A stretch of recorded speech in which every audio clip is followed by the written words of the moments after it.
আসসালামু আলাইকুম এভরিওয়ান, কেমন আছেন আপনারা সবাই? আশা করছি সবাই খুব ভালো আছেন। আজকে একটি নতুন ভিডিও নিয়ে আপনাদের মধ্যে চলে আসলাম। সো আজকে যে ভিডিওটা দেখতে পাচ্ছেন সেটা হচ্ছে একটা vanilla sponge cake decoration video, যেটা আমি প্রায় অনেক দিন আগে করে রেখেছিলাম, বাট আপলোড করা হয়নি। তারপর দেখলাম যে গ্যালারিতে পড়ে আছে, সো ভাবলাম যে এটাকে এডিট করে আপলোড করে দিই। যেহেতু অনেক দিন পেজে লং ভিডিও দেওয়া হয় না, শুধু রিলস আপলোড করা হয়, তো এই জন্য দিয়ে দিলাম। আশা করি ভিডিওটা আপনাদের ভালো লাগবে। আর ভিডিওটা যদি ভালো লাগে অবশ্যই কমেন্ট করে জানাবেন কে কোন জায়গা থেকে আমার ভিডিওগুলো দেখেন, তাহলে অনেক খুশি হব। সো এখন শুরু করা যাক ভিডিওটা।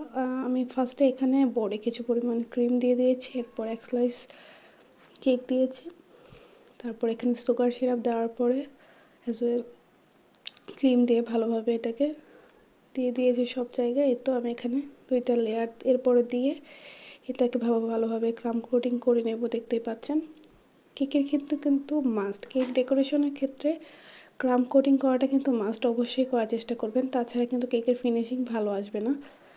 তো চেষ্টা করবেন ক্রাম কোটিং করে কিছুক্ষণ ফ্রিজে রেখে দেওয়ার জন্য।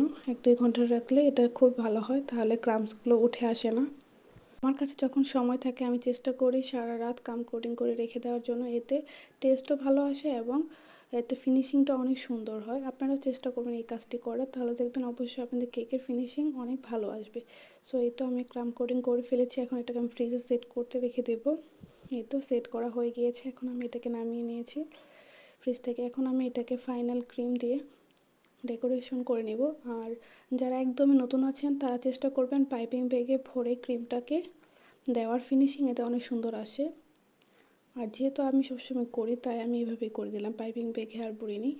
সো আমার কাছে মনে হয় যারা নতুন আছেন তারা পাইপিং ব্যাগে করে দেবেন, এতে আপনাদের খুব ইজি হবে। যেহেতু এইভাবে করলে একটু সময়টা বেশি লাগে, আর পাইপিং ব্যাগে করলে সময়টা খুবই কম লাগে, দেখতেই পাচ্ছেন। আর যদি আমার ভিডিওটা ভালো লাগে সবাই একটা লাইক এবং শেয়ার করে দেবেন।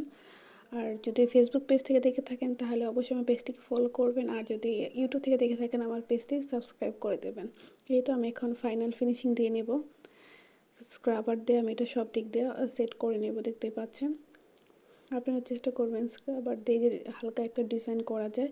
সো আমি এইভাবেই ডিজাইনটা করে থাকি। আমার কাছে মনে হয় যে কেকের ফিনিশিংটা সুন্দর হলে কেকটাকে দেখতে অনেক ভালো লাগে। সো এই তো আমার ফিনিশিং প্রায় কমপ্লিট। আশা করি আপনাদের কাছে ভিডিওটা ভালো লাগবে। সো এই তো আমি এরপর আর ভিডিও করিনি। এই তো আমার কেকের ফাইনাল লুক, দেখতেই পাচ্ছেন কেকটা কত সুন্দর হয়েছে।